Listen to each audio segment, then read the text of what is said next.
Hello, and welcome to Central Booking, where writers and readers are the authority. I'm your host, John Valeri. Today, I'm joined in conversation by New York Times bestselling author and champion of books and the people who write them, A.R. Torre. Perhaps better known as Alessandra, Torre is the author of the new psychological suspense novel, The Good Lie. A psychiatrist who specializes in treating patients with violent tendencies, a serial predator known as the Bloody Heart Killer, a grieving father who will stop at nothing to get justice, a lone survivor whose story doesn't add up. What do they all have in common? You'll need to read the book to find out.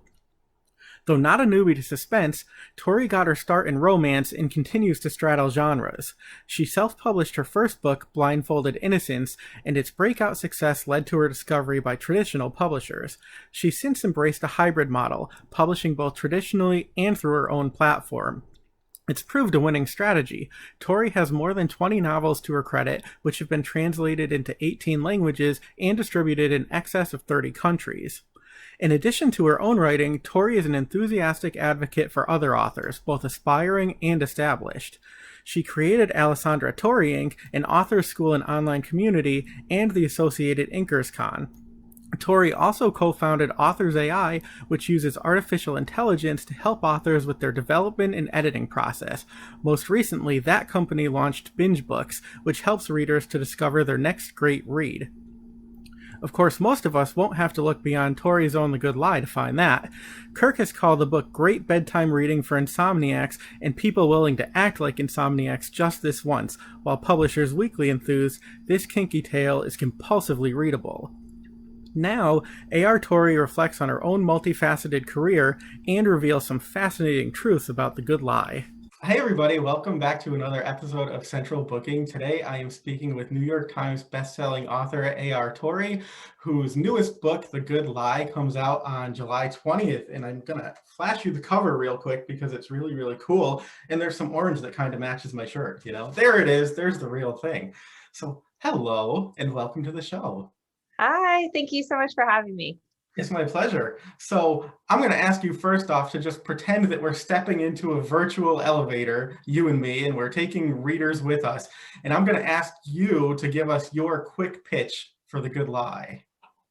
Sure. The Good Lie is a psychological suspense or psychological thriller, and it's about a serial killer in Beverly Hills and what happens when one of his victims escapes and points the finger at his local high school teacher. But there's questions whether or not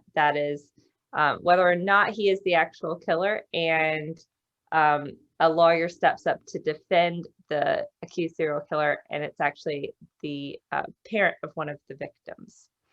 So that's the shortest, I think, summary I can do, and it still doesn't make any sense. I'm saying it, and it doesn't really make sense, but it's excellent. I'm like, most people are going to hear serial killer in Beverly Hills, like sold. That's really normally where I just have to stop. I just say it's a serial killer in Beverly Hills, and then people are like, oh, okay, and then they read the book. Yeah, check. Yeah. Who wouldn't want to read that? So I wanted to ask you, of course, about your protagonist, who is Dr. Gwen Moore. So she's a psychiatrist who specializes in treating people who have violent or even homicidal tendencies. And of course, the interesting thing about that is then there's, considerations of ethics and morals and even some legalities. So I was wondering if you could talk a little bit about, those conflicts and how they play into the book here. Absolutely. So the lead character is Dr. Gwen Moore, and as John said, she's a psychiatrist who specializes in people that have violent afflictions, right? Or they want to do violent things, or they have done violent things. So that's pretty much her primary client group. And it makes for an interesting setting for a book because there are certain things that are protected by doctor-patient confidentiality, and there are certain things that aren't. And so if you're determined to be a threat to yourself or to someone else, the doctor can and should go to the authorities. But a lot of what is discussed in sessions is confidential. So she keeps a lot of secrets, and she knows a lot of things about her clients, about what her clients want to do. But there's that line of when is this a fantasy, or when is this just something that this person's struggling with and I need to help them treat it? And at what point do I go to the police? Because if she went to the police every time someone said, I'm thinking about killing somebody, she wouldn't have any clients, and the cops would be running around like crazy, chasing a lot of dead leads. So when the book begins, it opens when she is alarmed that one of her clients has killed someone. So that's really where the book begins, as we jump sort of right into that scene. Sure, and it's fascinating because it really is, a judgment call, and you have to use your discretion. And we all know that hindsight is 20/20. But when you're in that moment, it has to be so difficult, to decide whether or not you're making the right judgment call. And so Gwen, she sort of unwittingly finds herself, we'll just say, in a complicated relationship with Robert Cavin. And he's an interesting character because he is both the father of, you have a killer here. The serial killer has a name, and it's the Bloody Heart Killer, which I like because you have to have a moniker. But Robert Cavin is both the father of the killer's sixth victim, and then he also becomes the defense attorney for the man who is accused of possibly committing those crimes. So I'm wondering if you can tell us a bit about their relationship dynamic personally and professionally, and then how that sort of heightens the overall stakes and suspense of the story to come. Sure. So originally when I sat down to write this book, it was going to be a completely different book. And as what often happens with my books, I sit down with a very clear idea of what I'm going to write, and then I end up writing something completely different. So originally I was going to write a book about a psychiatrist who's treating a homicidal client, a client who wants to kill people, and she falls in love with him, right? And it's their relationship. And if anyone's listening, please don't write that book, because I still plan on writing that book. It's just gonna be next in line. But that was really where I started. So I started off thinking that Robert's character is now very different from that character completely. So please don't think that Robert is a homicidal killer, because that's not my intention. But I was thinking that there was going to be a vein of romance. And my background my writing background is in romance. I've written over 22 romance novels. This is not a romance novel. I don't want anyone to think that it is, but Robert and Gwen do meet out, and they do have a one-night stand of sorts. And that is really the start of their relationship. And at that point in time, neither one of them know who the other, you think that neither one of them know who the other are. And so when they reconnect professionally, it's in the scenario where Robert is a defense attorney who is defending the Bloody Heart Killer, or the accused Bloody Heart Killer, and Gwen is a doctor that he approaches to do a profile on the Bloody Heart, and to basically say, do you think my client is guilty, or do you think my client is innocent? But there's still that sexual history that they shared, and then there's still a current of attraction, but there's a lot of distrust between them, and they're both keeping secrets from the other person. So as their relationship, I don't mean romantic relationship, but as the book progresses, their secrets and lies kind of become more convoluted, at the same time as kind of there's just, again, everything sort of changes after you've had sex with someone, so there's always kind of that background dynamic that exists in their relationship. Sure. And you led that beautifully to my next topic, because I did want to ask you, about Gwen, because as you mentioned, she's tasked with profiling the killer. And so I wanted to ask you what your research process was like for that, because you really do have to sort of enter the minds of these people who commit heinous acts, but also how you approach distilling this information in a way that's both readable but also accurate and informative, because I think that that's something you did incredibly well in this book. Well, I appreciate you saying that because there were a lot of conversations with my editor where she was like, "We need more information." I was like, "I think we're giving them too much information." And so there was kind of this battle between us in terms of I was worried that I was drowning the reader in information about the psychology, but also the crimes and things like that. And she was like, "No, like I as a reader want more." So I've read a lot of the advanced reviews, and everyone seems to like. I'm glad that I followed her lead because I think it was too shallow without it. But gosh, there was a lot of research with this book. I've written about serial killers before. I have a series, The Girl on 6E. It's a trilogy. That girl wants to kill people. So I've already dove in the past into that mindset. I really like that mindset. I like being inside a killer's head. But this book, really, I had to do a lot of research, and it's always one of those things. Every time someone knocks on the door, you're like, oh, they're here to take me away, because my internet search history. But I did a lot of research into a lot of things, past serial killers, and their personalities and dispositions and histories, but also kind of the psychology behind different things that make different people want to kill or want to hurt and why they do it. And some are just bored, and some do it for the attention and the aftermath and all of that, and they care very little about the kill itself, where others are 100% focused on the kill. Some are premeditated, some just need that kind of release. So it was interesting to pick and choose who I could kind of build the bloody heart killer from scratch. And so that was a lot of fun. And it was fun research because it was very, very interesting to me. I don't know if I hope I never use it in real life, but it was interesting. And then it was interesting deciding how much to share, because that's the other thing as a writer. A lot of times you get into overtell because you're so proud of all of this new information that you have, and you feel like you have to share it. And I'm typically a very scant writer. I'm a skinny writer. So I don't have that problem normally, but there is definitely, and I think I was so worried about doing that my first drafts were too skinny. Sure. No, it was a nice balance. So kudos to you and your editor for making that happen. But yeah, I mean, in a book like this, it's not, uncommon for the reader to be like, oh, like here comes the info dump and here's another one. But the great thing about Gwen is, she has colleagues and people that she would legitimately have these conversations with, and they come across as very organic versus, well, and now I'm telling you like the infomercial version. It's very well done.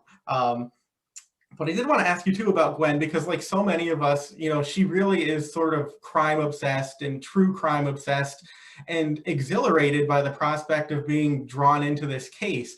And then when she's actually pulled into it, she realizes what the facts of the case are. And I wanted to ask you, about her progression as a character, but also, what you were hoping to convey about real life crime and the consequences of that versus sort of the sensationalized version of crime. Yeah, I think that's the second question is both these questions are great. So Gwen's progression as a character. Yeah, it's interesting because where the book opens, she immediately is in doubt of her own abilities because of this client who potentially killed his wife, who she has been treating for this exact thing. So she is already on in an unsteady place. And prior to this, the book doesn't show this, but prior to this, she'd gotten pretty cocky, in her own abilities, and probably a little reckless. Not probably. And, the longer you treat someone and the longer that something goes without happening, the more probably she overlooked or normalized psychotic behavior or signs of psychosis. So so that's where the book begins, and then she's kind of brought back to familiar ground, even though she hasn't done a serial killer profile in a long time. She is almost giddy, right? Like, because she's been following the Bloody Heart Killer as he's killed the last 6 victims, as a normal individual, but with an interest, obviously, because that's her field. But suddenly she has full access to the case and the case files, and that's something that she doesn't normally have. So it is like, the kind of this delicious. It's the same way where we as viewers are watching like the Britney Spears. I mean, maybe not you, John, but the Britney Spears thing, it's like watching a train wreck. I mean, she is suddenly in the train wreck and she can just go to town, and she is like excited by it, and she's really enjoying it. But there are 6 dead teenagers that we're dealing with, and 6 dead teenagers' families. So the other thing I wanted to show, and one of my favorite characters in the book, is the escaped victim's mother, because that's really kind of the other side of that. And Gwen doesn't see her thoughts and her experiences in that family life, obviously, like the reader does. She doesn't experience it at all, but she is really kind of emotionally detached from those victims, and getting to know Robert is really kind of her first glimpse at it. But she still is a little emotionally cold, and she kind of has to be, because if she was spending a decade in a field where she was talking to people and she was emotionally invested in all of them, I mean, she wouldn't make it. But it's interesting to see how she does change through the book as the circumstances around her. And I do put her in a lot of hot water from the beginning, to the end. It's a jam-packed, I don't know the timeline of the story, but it's not long. I think it's 3 to 4 weeks, maybe 6 weeks. And she's pretty emotionally, in emotional turmoil for most of that, when she's not, ecstatically happy that she's getting to sift through case files, or police file. So that's one side of it. Before I answer your second question, did that kind of address what you were asking about, Gwen? Can you repeat the second question? Sure. I was just wondering, what you were sort of hoping to convey about the realities of crime and its consequences versus the sensationalized versions that we often, see on TV. Yeah. So I did go a little bit down that path, but there is, so the Bloody Heart Killer has killed 6 victims. His 7th victim is Seth. I think his name's Seth. See, this is what happens when I write 26 books. Scott, thank you. I have a Seth in the book I'm writing right now, and I think I have to change it because I think I have like 6 Seths already in other books. So Scott escapes, and the media kind of at this point has almost grown a little bit tired of the Bloody Heart Killer. There's been a lot of deaths now, and the first time was super big deal. But the other thing that happens to the Bloody Heart Killer is he kidnaps a boy, a teenage, normally golden child, teenage, stud, and he kidnaps him, and then he holds him for a period of sometimes months before he kills and disposes of his body. So during that months of captiveness, the media is covering it, everyone's wondering, but then there's always a dead body that shows up. So, but the sensationalism is kind of starting to become fatigue. There is some fatigue in the city about this. So when Scott escapes, it really kind of brings that media circus back to life. But so you see several different viewpoints of that. You see Robert, whose son was killed by the Bloody Heart Killer, and then you see the mother of Scott, who had almost written her son off as dead and was mourning when he shows up and is alive. And then you have Gwen, a psychiatrist, and then you have the other characters, side characters, and there is a lot of that sensationalism. But it is easy, again, for us as consumers it's very interesting to watch the train wreck. You don't want to be in the train wreck and have your family members all dying beside you, but it doesn't mean that a normal passerby won't pick up and read that article and find interest in it without mourning. Right. And you already sort of addressed it, so you don't have to comment on it if you don't want to. But, one of the things that I found really interesting was sort of the counterbalance between Robert and I think Nita is Nita. Scott's mom. And it's just interesting because, Robert has lost a son and a wife. Nita thought that she had lost her son. And then, when he comes back and he's alive, she has to deal with sort of, the trauma of that. So it's just interesting because you do see how grief and trauma and PTSD sort of manifests itself differently in people, even when their circumstances, sort of superficially look very similar. So I thought there was a lot of depth to that, and they were really interesting characters to counterbalance one another. Yeah, and so Robert's character, and this doesn't really give away too much. So Robert had already lost his wife in the past, so he had dealt with the grief of that. And then when his son died, you don't see that happen. It had happened in the past, not in a far off past. But he was also struggling with some guilt about how he handled that death.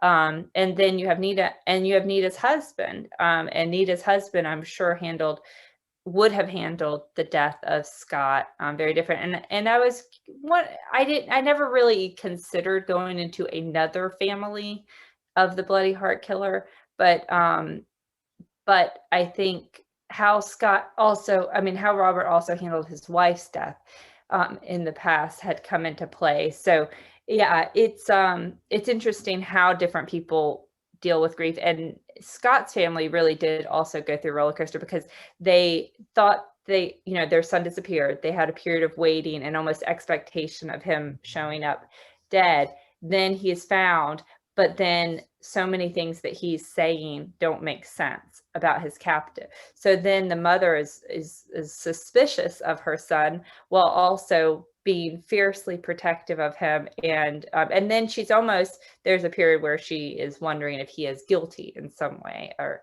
of something. So yeah, there's a lot of emotional, that's the beauty of a psychological suspense, is you can really dive into so many of these different little rabbit holes to go down.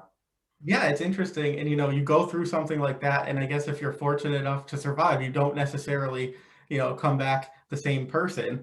And I should say, too, the whole Scott Seth debate, you wrote this book like a year ago. I think what people forget a lot of times is like the book is just, you're done. You've moved on to the next projects. And then all of a sudden, the book comes out and we come knocking on your virtual door and expect you to be able to recall all of the details. But, this is not something that I should read it again, though. It's been a year. I should read it. I think you're good now. And before we move into more general territory, I just did want to ask you sort of about the narrative structure, because, and you sort of mentioned this, but we shift perspectives throughout the book. There's first person, there's third person, multiple characters. And I don't know if you were a plotter or a pantser or somewhere in between, but can you talk about, when you're conceptualizing a novel, how having a structure like this sort of complicates that process and how you have to consider that before you actually, put words on the page? Absolutely. So first, I am a pantser. I like to say that I'm a plantser, or that I'm a blend of a plotter and pantser. I understand and recognize the beauty of outlining. It just doesn't work for me creatively. That being said, I really try now to at least know my next 3 or 4 scenes, what I'm going to write. I also do a very broad outline of the whole book. And by broad, I mean like it's like 7 sentences on a piece of paper, it's like bullet points. But at least I'm like, okay, like I'm not writing myself into a corner. Right. And so when I do start writing, when I sat down to write this book and I expected it to be this and it was this, I stopped and I took 15 minutes. Well, I finished that scene and then I took 15 minutes and I outlined it out and said, okay, like I will allow myself to go down this path. So that's really kind of where I'm at when I start a book and as I'm writing a book now. And what I struggle with, or the decisions that I have to make as a writer, are present tense or past tense. That is always a dilemma for me. And I've had books where the books, the prologue or the first chapter is kind of in the middle of the action, and then it starts 3 months later, 6 months later. So I'm always, and the book I'm writing right now is that. And I was like, I think I might write that first scene in present tense, and then 6 months later swap back, do past tense, because I'm going to be jumping back and forth between current and past events, and I'll switch tenses. But sometimes I do that and I write the whole book like that, and the editor goes, no, like it's too jarring. Let's just put it all in past tense. So a lot of times that happens. A lot of times I do end up rewriting tenses in later drafts. Point of views are one of my favorite things, and I have to watch myself because I get a little excited, and I like jumping into different point of views. So I have to be careful with that. What I've done from the very beginning, very first book I ever wrote, is I normally write my main characters in first person. I normally write 1 or 2 characters in first person, and then everyone else is in third person if I'm outside of the first person point of view. I didn't realize until my third book that was not normal, right? I am self-taught. I have not, I didn't take classes in writing.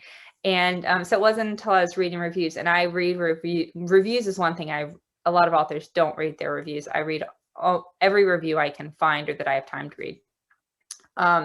So it wasn't until I was reading reviews that readers were commenting on it. Occasionally readers don't like it, but a lot of readers do like it. And for me, I like it because I can manipulate the situation. When you're in first person, you either have a character that's lying to the audience or that's being cagey, and a lot of times that can be suspicious. And I don't want them to be suspicious of that character, though maybe they should, but I don't want them to be suspicious of that character yet. Third person allows me to hide a lot of stuff. And it also, sometimes that character just isn't very clear in my mind, and I don't feel confident in their voice, or they don't have a voice because they have such a small time that I'm in their head. And if I don't feel like I can really create a distinct point of view inside that head, it's easier for me. It's a cheat, really, shortcut. I'll write that character in third person. So with this book, which I should read again, I'm mostly 90% of the time in Gwen's head. I'm also in Scott's head, and I think Scott, I don't know what point of view Scott's in. If he's in first person or third person. Oh, he's in third person. And that makes sense. And I also oftentimes will write men in third person because it's just harder for me to capture a male voice than it is a female voice. Though I think that I was in Robert's point of view in part of this, and I probably did him in first person. You see how well I know my own book. You're writing other ones, I mean, you can only do so much. Like at some point the book is out of your hands and in our hands, and then you did the work when you needed to do it. But I do want to take you back to that first book, because you have an interesting career, and you actually began as a self-published author, and then you were picked up and traditionally published, but you continue to use that platform. So you sort of have a hybrid model where you do both. So I'm wondering if you can talk a little bit about your discovery process, and then how you balance doing traditional publishing with self-publishing. Absolutely. So I am, as you said, a hybrid author. So and the jargon for that is basically I'm self-published and traditionally published. So my first book I wrote in 2012. It was called Blindfolded Innocence. It was a romance. I had never read a romance in my life. I didn't know anything about romances. 50 Shades of Grey was going nuts, and I sat down and came up with this story, and I self-published it, and it was to me mind-blowingly successful, with 3 to 5 sales a day, I'd say. But I was over the moon, overjoyed, and I thought, I pulled out my calculator. I was in between jobs at the time. I pulled out my calculator. I thought, okay, if I sell 5 copies a day, let's go on the high end. If I sell 5 copies a day and I'm making $2 per book, then, I'm making $10 a day.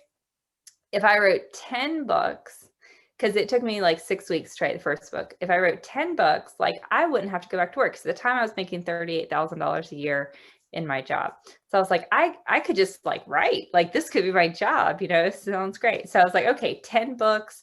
I could write 3 to 4 books a year. I could be, you know, I could retire and become a full-time writer in 3 years. And so that was my first book. And that was my first 3 months of that book. And then in month 3, we were about to leave town, and I had 15 minutes, you know, after packing. And I was like, you know, I think I'm just going to rewrite what we call the blurb, the back copy description, the description that goes on Amazon. I was like, you know, I think I'm just going to rewrite that. Like, you know, so I took 15 minutes, wrote a new one. I wrote it like inside the publishing software. So everyone always asks for a copy of my original blurb. I don't have it. I don't know where it's at. So I rewrote it, published it, got in the car, and we drove to Memphis, which was like 7 hours away. And at Memphis, first thing you do as soon as you get Wi-Fi, it's back in 2012 when like I didn't have easily accessible Wi-Fi like I have now. First thing I did when I check Wi-Fi is my sales, because maybe I'm at 5 sales now, you know, for the day. And I had 100 sales, and I was like flabbergasted. And you know, I'm like, there's a glitch, obviously, right? Like something's happened. The system's wrong. It's okay. So I went to dinner. We met friends, got back to the hotel, checked my thing, and I had 200 sales. And I was like, whoa. And I went to bed that night, like on cloud 9. And the next day I sold 400 copies. The next day I sold 800 copies. Every day my sales started doubling. And then I was selling 2,000 copies a day, all because I changed that book description. That was literally the only change. But it made me realize how many people were clicking on my book cover, and then they would read the description and they'd be like, and then they'd go to something else. And that book description was my like missing link. So suddenly I'm making $5,000 a day, $6,000 a day in income.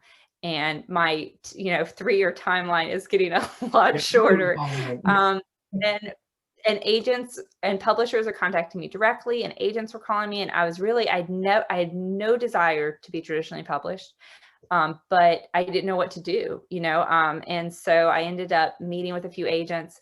I hated all of them. I mean, it was a very stressful, it was a very icky situation that I didn't like. And I really got lucky. I had a friend who's like, I have, you know, someone's always got a friend who's got a friend who, you know, knows somebody. And she connected me with Maura, who's my current agent. I mean, I've been with Maura almost 10 years now. And within 5 minutes of talking to her, I was like, let me get my husband. I want him to hear this. And Mara was like, let's just throw it out there and see. Like, you can always turn down traditional offers, but you need to at least know your options, you know? So we took that book to auction, which is when publishers bid on the book. And I ended up getting an offer and selling that book in a 2-book deal to Harlequin. And then suddenly I was like, oh, like, well, now I'm contractually obligated to write a second book. Like, I think, and suddenly I have this big boatload of money. Like, this is my new job. And I was suddenly kind of just thrust into it. But it was great because I had enough money I had 10 years of income. I mean, so I could take my time and I could write without pressure. You know, it was like, so I published books, I wrote books and submitted them to Harlequin, but I also continued self-publishing. And I used to always say that I've written 25 novels. I've hit the New York Times list 7 times, all with self-published books. My self-published books have been 10 times more successful than my traditionally published books. That all was true until my last publishing contract. So my last publishing contract was with one of Amazon's publishing imprints. They do things in a very different way than most traditional publishers. They have access to more things than most traditional publishers. So my last book with them was Every Last Secret. And that book will probably be one of my most successful books. It's still not my most successful book, but I can see the tide is kind of turning, and I'm really wanting to go down the suspense route versus romance. So, but I'm really not answering your question. So my love is in self-publishing because I have full control over everything. And apparently I'm a control freak when it comes to my books. So, so I can control the cover and the distribution and the story. And, though really traditional publishers do give me, a lot of leniency with the story and control with the story, but I like having that control. I like if I decide on Saturday that I want to put my book for free next week or on sale, I can do that, or if I want to package my books and put them together as a box set, I can do that. If I'm not happy with the cover and I want to change it, I can change it. So I love that control, and I am a huge advocate for self-publishing. But I now have 3 traditional publishers. I'm with Hachette, with Harlequin, and with Amazon, which is Thomas and Mercer. And I've learned so much through working with each of those publishers. And I think I'll be with Thomas and Mercer. I just signed another 2-book deal with them. I'll be with them for the future. I'm still going to self-publish, especially in romance, but I'll be curious to see how my career path changes in their corner. That's an incredible story. So everybody I know who self-published and watches this is going to go rewrite their blurb. But you're It's like the first thing I always say. Yeah. is like you can do both. Like, who says you can't have both? You absolutely can. So let me ask you too. I did want to ask you. You are such a big champion of authors, whether they're aspiring authors, established authors, also readers. You're kind of an entrepreneur because you have been involved in launching several forums or initiatives. So, there's the Alessandra Torre Inc, because you are Alessandra, you go by AR when you're writing the psychological suspense. There's Inkers CON, Authors AI, which utilizes artificial intelligence, and BingeBooks, which is more recent, which helps to match people with the next book that they should read. So can you just briefly, tell us about these projects and why it is you feel it's important to be that advocate, to fill that role? Absolutely. So my first 2 years in the industry, I was really like an island. I didn't know, there weren't the communities that there are online now. I mean, there was social media, but we hadn't, as a group of authors, really found ourselves. There was like K boards, and there were author conferences. And I went to my first author conference and I did not know a soul, and everyone was in clusters, and it was almost all traditional authors. And as soon as they would hear you were self-published, you had like self-published written on your tag in giant letters. And it was kind of like, oh, like you were the leprosy child, that was stuck in the corner of the room. But I really spent so many of those years just wandering blind. I would just blindly go in a direction and until I hit a wall. And once I hit a wall, then I would turn and I would go in another direction until I hit another wall and I would turn. And that was how I found my way through my first 10 books.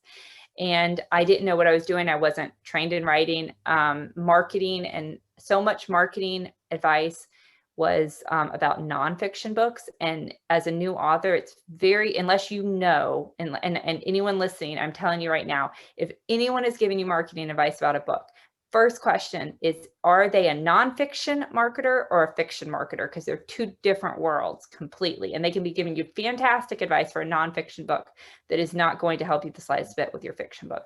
But I was doing press releases, which is just the biggest waste of money for a fiction book that you could possibly do. I was throwing away money in a local ad. I mean, I think I ran an ad in the New York Times, which was just, I might as well have just lit a pile of money on fire and danced around it. I would have gotten more attention with my book. But I really didn't have the resources. And I had read books on craft. I tried to take classes on craft. They were all extremely high level, where I just felt stupid within 5 pages of the book. And I said, if I ever learn what I'm doing, someone needs to make like a writing for dummies, or, marketing for dummies. And that was really where Alessandra Torre Inc. came about. When I was 5 or 6 years in, and I had a dozen books, and I really felt like I knew what I was talking about. That's when I started Alessandra Torre Inc., which was at first online courses. That's what it was.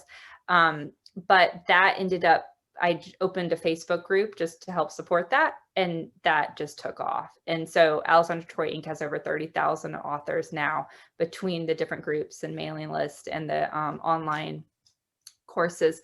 And it was really, I quickly learned how, and what I loved about creating those courses is it made me examine my whole process. Like, how do I write a scene? Like I know how to write a scene, but how? Like it's just here, and it's an ingrained, action. It's like trying to teach someone how to ride a bike. You realize, wait a minute, like how do I ride a bike?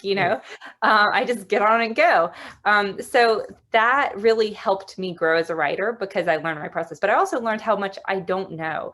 In my courses, I quickly was like, this is great for them to learn my process, but they need to know a lot of other people's processes, and they need to know a science fiction author's process and things like that. So that was then where I moved into Inkers Con. So Inkers Con, I had conferences have changed my life in amazing ways. One of them was RT, which was a book conference that was held every year. It closed, and I tried to buy RT, was unsuccessful.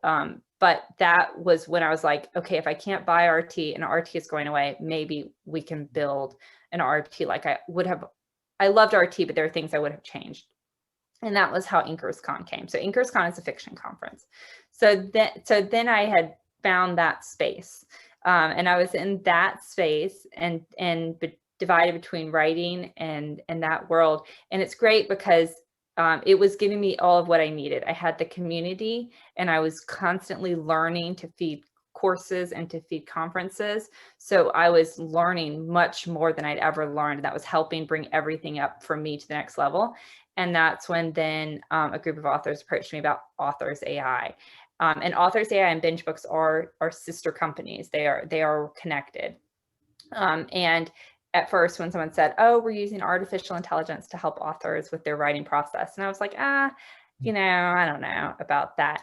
And they said, and we're building BingeBooks, which is going to be book discovery site. So basically like an alternative to Goodreads. And that's when I was immediately like, oh, I want to know more about this, because I am a huge Goodreads advocate, but I understand all of the ways that Goodreads doesn't work for me as an author or as a reader. And if I could have an opportunity to build Goodreads from scratch, I was all about that, and so I jumped in with both feet with the group. And then I will confess, the more I found out about the AI, the more I was like, I'm still heavily passionate about BingeBooks. I'm really excited. But the AI, which I had previously just been like, oh yeah, whatever. Now I see the opportunities that exist there, especially as it partners with BingeBooks. And those things aren't available yet, but that's where I'm really excited. I think we can change the future of how authors write books, but how readers find books. And that's really where my passion is. But it's tough because writing in the meantime has become like the fourth thing on my list. And oftentimes, especially where my bank account is involved, it needs to be the first thing on my list. So I'm juggling a lot of things right now, but I wouldn't change anything because there's so much excitement happening. It's because I'm not even going to ask you how you strive for balance, because how can you? Let's just. I do horribly at it. I don't. Yeah. Oh man! All right, 2 more questions. Ask my husband. Yeah, he's always like, yeah. Like the constant juggling act, and as long as nothing falls, it doesn't matter how bad the dance looks. Right. Yeah. Metaphor. I don't Just don't look behind the curtain. Yeah. So I always ask, and I think you've already given us some of these insights, but for people who are looking for encouragement or advice, reflecting on your own creative or writing life, what would you say is the best advice that you ever got, and then the best advice that you never got and had to learn for yourself? Oh, wow. Best advice that I ever got, I would have to say, is advice that I never, well, the best advice is to, and I never followed this advice, and I wish I had, and I really understand the root of or the effect of that. But the best advice is, first of all, don't write in this industry unless you love it. This is advice I did take. Don't write in this industry unless you love it. Don't come into publishing or writing to get rich, because you're setting yourself up for a massive failure, even if you become rich. because you're not going to be happy. You need to be in this business because you love to write and you love to tell stories, and it doesn't matter if you don't ever make a dime. You have to enjoy it, because that's what keeps you through the 3 a.m. writing sessions and through the times when, everything else is going crazy in your life and you're escaping to your book to write.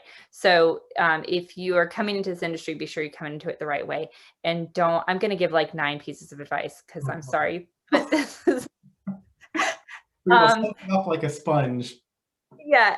And don't put financial pressure on your books. It's fantastic if writing can make your car payment each month, and can pay for your extra vacations, and can put away money for your kids' college fund. What is really hard is when your next book has to be successful, or else you won't make your mortgage payment. Sometimes we can't help that. You lose the job, whatever. But so many authors are killing themselves so that they can quit their job and write full time. And oh my gosh, that can be so emotionally crippling and creatively crippling for you to put all of the financial pressure on your books. So I always tell people, don't be in this giant rush to write full time, because it completely changes the dynamic about how you decide what to write and when to write and how to write it and how to market it and how to spend money on it. And it can be the theft of all joy. The big theft of all joy is comparison, but that's a whole nother thing. So that's always what I tell everyone is, get in this business because you love it. Don't be in a rush to put financial pressure on your books. And then don't forget to have fun. Like, there's so many, get involved in a community, go to writing conferences, get involved in your local writing group, go on retreats, writing retreats, go on research trips. Don't forget, read. I mean, I can't tell you last time I wrote a book. It's horrible. Because all of my free time is spent writing or working, but that's that. The advice that I wish the mistakes that I've made, the advice that I wish I followed in the beginning is, early on, an Amazon rep sat me down and said, we were just chatting over coffee, and they said, the authors that are killing it, they're finding where they fit in the market, whether it's 19th century Irish, serial killers. And then they're writing about 19th century Irish serial killers over and over and over and over and over again, and they are not deviating. So what this is described in a lot of different ways, writing to market. Writing to market is one thing, but finding your lane is really where we hear this. And she said, Alessandra, you need to just write the same thing over and over again. I'm not saying the same storyline over and over again, but you need to really niche down and stay in that niche. And I was like, oh, okay, great. And then I was like, yeah, I'm thinking about writing a time traveling science fiction book about whatever. I took that advice and I just threw it out the window with my coffee cup. And that was 3 years ago, right? And I just we just finished editing all of the content for this year's Inkers Con, which releases, I don't know when this is coming out, but it's about to release.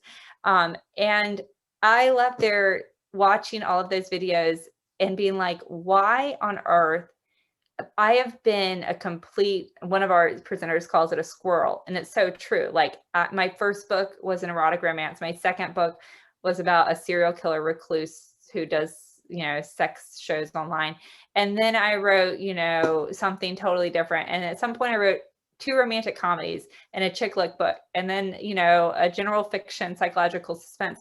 I have been all over the place. I have not at all. So what it means is when a reader hears Alessandra Torre, they don't know what I am. They might be like, oh, I love her writing. Well, what does she write? Oh, well, she writes a little bit of everything. Well, that doesn't help you selling your book to your friend, right? If it really needs to be niche, and it's not sexy and it's not, great, but if what you care about is your career and making a career of this, that's what you need to do. And I used to give webinars and I would say this was an intentional decision I made, and it was. I knew when I wrote certain books, this is a book for me, right? This is not a book for my audience. I want to write this book. And I knew that moving outside of my genre was going to hurt my sales. But looking back, I'm like, gosh, you know what? I could have written those other side books under different pen names. I should have really put my business hat on and established a brand and found a lane that I could be happy with long term. And this lane I can be happy with long term. A.R. Torre, I can be happy with long term. So she's my new baby that I'm going to do right by, and I'm going to stick in that lane, and she's not going to deviate from that lane. Alessandra can write whatever she wants to write and be broke and penniless, so that's my new mindset. But I wish someone had told me that in the beginning. So someone did tell me that in the beginning and I ignored it. Someone also told me in the beginning to write in series, and I ignored it. And that, especially in romance, is where the money is. I mean, is long series, and in all genres, really, that's where the money is. Psychological suspense is the one genre that you can't really, it's very difficult to write in series or in long-term series because it's just different. But there's so much more work involved in writing standalones. I'm creating an entirely new world every time. But that's fine. I'm okay with that. And I understand that I'm not going to be able to write in series in that genre in the way and tell the stories that I want to tell. But that's the advice that I wish. And again, I was given that advice and I ignored it. But it's advice that I wish I had listened to, That's that early hindsight. on. But you know what? So A.R. Torre, it's all worked out. I can't complain. I have a great career. The whole highway, it all works out. All right, final question, because I know you have many things to get back to, but I have to ask you, now that we've talked all about what's coming out, can you leave us with a little teaser of what comes next for you? Whichever version of you comes next. Yeah, so my next, so right now I'm writing another book for A.R. Torre, and it's going to be another psychological suspense, also set in California. I think that, so my new vein, my lane is psychological suspenses in California with a little bit of a sexy slant in some way. So Every Last Secret was there. The Good Lie is already out. Well, it is out by the time you watch this. And then I have my Girl in 60 series, which is also fits that mold. So the next book, I'm calling it Double Life. I'm sure the publisher is going to come up with some much better name than that. But it's about a woman who is living a double life, and how a murder investigation comes into play with that double life. So that's the plan. Again, I'm a pantser. I'm only like 20% in, but I really I think that's where we're sticking. I feel confident enough that that's where the story's going. I've done a rough outline and I like it. So that's what's next for me. And in the meantime, people have the good life. The good life. I was going to say they can read it slowly and savor it, but that's not going to happen, because I was telling you before we started recording, I sat down with this book at like 11:30 at night. At 2 in the morning, I forced myself to go to sleep. And the only reason I did that is because, in my day life, I'm a caretaker. And I'm like, if I don't sleep for a few hours, that's not going to end well for anybody. Yeah. Day, like every chance I had, I would pick it back up. And by mid-afternoon, it was done. So you're going to read it quickly, and then you're going to have to wait for Double Life, which might become something else. But the great thing about A.R. Torre is that you have 20 some odd other novels that you can read in the meantime. Yeah. And even if you don't read romance, because I'll tell you, I was the biggest snob against romance. And even if you don't read romance, The Ghostwriter, this, John, is my favorite book. So, and it's a psychological suspense. It's under A.R. Torre too. So if you have another book you're looking for, I'd suggest to read The Ghostwriter. But even if you don't read romance, you just dip your toe in the water with a few and see, what you think. True confessions, The Ghostwriter, I swear to God, is in my virtual cart right now. I put it there last night because I saw you recommending it on Instagram. You're like, if you like this book, really try that one. So that's where it's at. Well, A.R. Torre, thank you so much. This has been a lot of fun. Really appreciate it. And best of luck with the new book and all that come after. Thank you so much, John. Have a great day. That's it for this episode of Central Booking. Thanks for watching, and be sure to subscribe to our channel so you don't miss a thing.